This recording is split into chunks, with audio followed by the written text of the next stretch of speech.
Welcome to Compact Mysteries from CompactHistories.com, the show where we try to unravel a different bite-sized mystery each week. From baffling disappearances and strange objects to unexplained events and mysterious places, this is episode 73, The Mystery of Brushy Bill Roberts. Before there was Brushy Bill Roberts, there was Billy the Kid, one of the most famous and disputed figures of the American West. The man most often identified as Billy was born Henry McCarty, though he also used names such as William H. Bonney. Much about his childhood remains uncertain, but historians broadly agree that he was born in New York in 1859, moved west with his family, lost his mother while still young, and drifted into theft, cattle rustling, and frontier violence in New Mexico territory. By the late 1870s, he had become entangled in the Lincoln County War, a brutal conflict that mixed business rivalry, local politics, revenge, and gunfire in almost equal measure. Billy's legend grew because his life sat neatly at the intersection of fact and theatre. He was young, quick, hard to catch, and already notorious while still alive. He was linked to the killing of Sheriff William Brady. He escaped from custody after killing 2 deputies in April 1881, and he made even his enemies look dramatic simply by forcing them to chase him.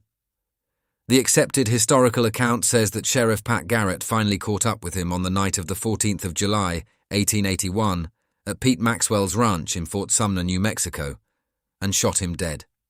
That account, repeated for generations, turned a living outlaw into a finished story. Billy the Kid was buried at Fort Sumner, and for most historians, that should have been the end of the matter. Yet Billy the Kid never settled comfortably into the grave assigned to him. Even during the 19th century, stories spread that he had survived, that Garrett had shot the wrong man, or that the body had been identified too quickly in poor conditions. Such rumours were helped by the fact that frontier record-keeping was not always neat, by the theatrical quality of Garrett's own published account, and by the simple truth that famous outlaws rarely stay politely dead in the popular imagination. When a figure becomes part criminal, part folk hero, people start looking for loopholes in the official ending. That restless uncertainty created the perfect conditions for a later claimant. If Billy had died young and obscure, nobody would have cared. But because he had become a Western icon, any old man with a scar, a story, and the right kind of stare could attract attention. That is the world into which Brushy Bill Roberts stepped, not as a random eccentric, but as a man inserting himself into one of the best-known unfinished arguments in American frontier history. The mystery of Brushy Bill begins then, not in Texas in 1950, but in the long shadow cast by a death that many people wanted either to doubt or to rewrite. The man later known to the wider public as Brushy Bill Roberts was living in Texas when his astonishing claim began to gather serious attention. According to later accounts, probate investigator William V. Morrison started hearing rumors in 1948 that Billy the Kid had not died at Fort Sumner after all. Morrison followed those rumors to old Lincoln County war figures, and then, through a chain of contacts that included Joe Hines and J. Frank Dalton, was directed toward an elderly Texan named Ollie Roberts in Hamilton County. Morrison wrote to him, met him, and became convinced that he had found the most famous outlaw in the West, living under an assumed identity. Roberts did not initially emerge like a man trying to build a circus around himself. In Morrison's telling, he was wary, reluctant, and uneasy about publicity. That hesitation helped his cause with believers because frauds are expected to be loud, while truth-tellers in old Western tales are often portrayed as modest men reluctantly dragged into the light. Roberts claimed that he had lived quietly for decades and had no grand ambition except to settle unfinished business before he died. That unfinished business was crucial. He was not merely saying, "I am Billy the Kid." He was saying, "I am Billy the Kid, and I was promised a pardon that I never received." This was what transformed a tall tale into a public controversy. Billy the Kid had genuinely written to Governor Lew Wallace during the Lincoln County Troubles, and Wallace had indeed discussed arrangements under which Billy might testify and expect leniency. The historical record shows there was real contact between the outlaw and the governor, and that no pardon was ultimately granted. That gave Roberts's story a hook strong enough to catch journalists, officials, and romantics alike. He was not inventing an entirely new drama. He was attaching himself to a real, unresolved grievance from the 1870s and asking 20th century authorities to acknowledge it. By the time Roberts was taken seriously enough to seek a hearing, the case had become equal parts history, publicity, and performance. Reporters loved it because it had everything: an aged claimant, an outlaw legend, a possible government betrayal, and the irresistible possibility that official history had got it wrong. Supporters loved it because it seemed to revive the Wild West in living memory. Skeptics loved it because obvious nonsense is often as entertaining as truth. Brushy Bill Roberts had not yet proved anything, but he had already done something harder in a way.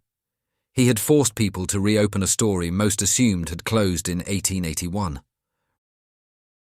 Roberts's central claim was simple enough to repeat and complicated enough to argue about forever.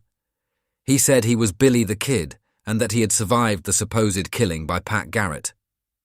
In the version promoted by Morrison, the official story of Billy's death was either mistaken or deliberately false, allowing the outlaw to disappear and live under another name for decades. Roberts then framed his reappearance not as a publicity stunt, but as a legal and moral matter. Before his death, he wanted recognition and the pardon he believed had been promised in the days of Governor Lew Wallace. The pardon claim gave Roberts an apparently respectable reason to surface so late in life. He was not, at least in theory, trying to cash in on dime novel fame. He was trying to finish a bargain left unresolved since the Lincoln County War. Billy the Kid had written to Wallace saying that he no longer wished to fight and hoped for protection. Wallace did engage with him during efforts to calm the violence, but the expected pardon never came, and Billy returned to outlaw life. Roberts's supporters used that history as the foundation for their case, arguing that an old injustice had survived alongside the old outlaw. In November 1950, Roberts was granted a hearing with New Mexico Governor Thomas J. Mabry. It should have been the dramatic climax of his campaign. Instead, it became one of the main reasons historians remain doubtful. Contemporary descriptions and later retellings agree that Roberts struggled under questioning. He was asked about names, places, events, and details that the real Billy the Kid would presumably have known without effort. According to accounts of the hearing, he faltered, gave uncertain answers, and failed to persuade the governor or many of the observers present. Mabry's verdict was blunt. He said he would take no action because he did not believe Roberts was Billy the Kid. That moment is one of the most telling parts of the entire mystery. Believers can argue about old newspapers, missing records, bad identifications, and the unreliability of frontier testimony. It is much harder to explain away the fact that when Roberts was placed before a governor and questioned on the very identity he claimed, he failed to convince the room. True believers suggest age, illness, nerves, and the pressure of spectacle undermined him. Skeptics counter that the simplest answer is usually the right one. An old man with a colourful story could not sustain it under examination. Either way, the Mabry hearing turned Brushy Bill from a private claimant into a public historical puzzle, and it ensured that the pardon he wanted would remain forever out of reach. What kept the Brushy Bill story alive was that it was never based on one claim alone. Morrison worked hard to gather supporting material, and some of that material sounded persuasive at first glance. Roberts reportedly displayed scars that believers said matched wounds associated with Billy the Kid's violent life. Morrison also collected affidavits from elderly men who claimed to have known Billy and who said they believed Roberts was the same person. In a mystery like this, such details are pure fuel. They do not settle the case, but they make it much harder for the story to die quietly. Supporters also leaned heavily on the gaps and ambiguities in the historical record. The circumstances of Billy's death at Fort Sumner were dramatic, but not perfect from an evidential point of view. It was dark, events moved quickly, and later retellings varied. That allowed believers to argue that Garrett had either shot the wrong man or passed off another body as Billy's. If one starts from the assumption that the official account contains serious errors, then Roberts's claim begins to look less absurd. A mystery needs room to breathe, and the legend of Billy the Kid had plenty of that room built into it already. There were also stories about resemblance. Aged photographs of Roberts were compared to the famous tintype of Billy the Kid, and later enthusiasts pointed to image analysis that they believed supported a close match. This sort of evidence has obvious dramatic appeal because people love the idea that a machine or a photograph can do what memory cannot. But resemblance is not identity, and any photographic comparison is only as convincing as its methods, assumptions, and controls. Even the friendliest reading of such comparisons would show, at most, that Roberts looked somewhat like Billy the Kid, not that he certainly was him. This is why the evidential pile around Brushy Bill has always looked more impressive from a distance than up close. Scars can be interpreted. Affidavits from very old witnesses can be sincere and still mistaken. Resemblance can be suggestive and still misleading. Small remembered details can sound authentic because they are authentic, or because they have been borrowed from stories already in circulation. Morrison believed he had found the truth. Others believed they had found a man stepping into a ready-made legend with just enough plausible detail to keep doubters busy for decades. The proof never fully arrived, but the fragments were intriguing enough to keep the argument on its horse and riding. For all the romance surrounding Brushy Bill Roberts, the mainstream historical view remains clear. Most historians do not accept that Roberts was Billy the Kid. The reasons are not merely snobbish dislike of a good story. They rest on the weakness of Roberts's performance when challenged, the contradictions in his biographical trail, and the difficulty of making his life line up with what is known of Billy's. In historical work, colourful possibilities are not enough. A claim has to survive sustained contact with dates, records, and context. Roberts's did not do that convincingly. One of the most damaging issues was Roberts's documented age and background. As Oxford American notes, skeptics pointed to conflicts between the birth date on Roberts's draft card and other records. At the same time, census returns traced him through Texas in ways that fit Ollie Roberts more comfortably than a vanished New Mexico outlaw, reborn under a false name. The same reporting also noted the absence of documentary evidence connecting Roberts to the name William H. Bonney, except through his own claims. This does not merely create a gap, it creates a pattern in which the official paper trail follows one man, while the dramatic story insists he was another all along. Historians usually side with the paper trail unless a very strong reason emerges not to. There were also practical objections. Billy the Kid was known to be literate and to have written to Lew Wallace.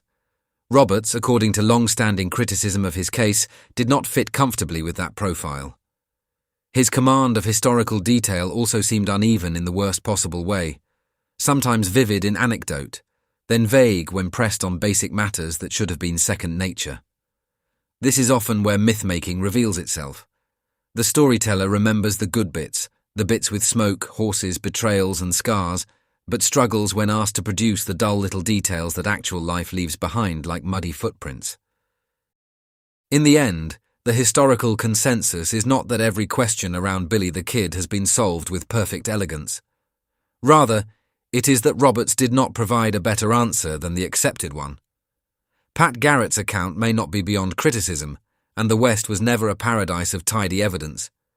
But when Roberts was measured against what can actually be documented, he came up short. Historians are not required to disprove every dramatic alternative beyond all doubt.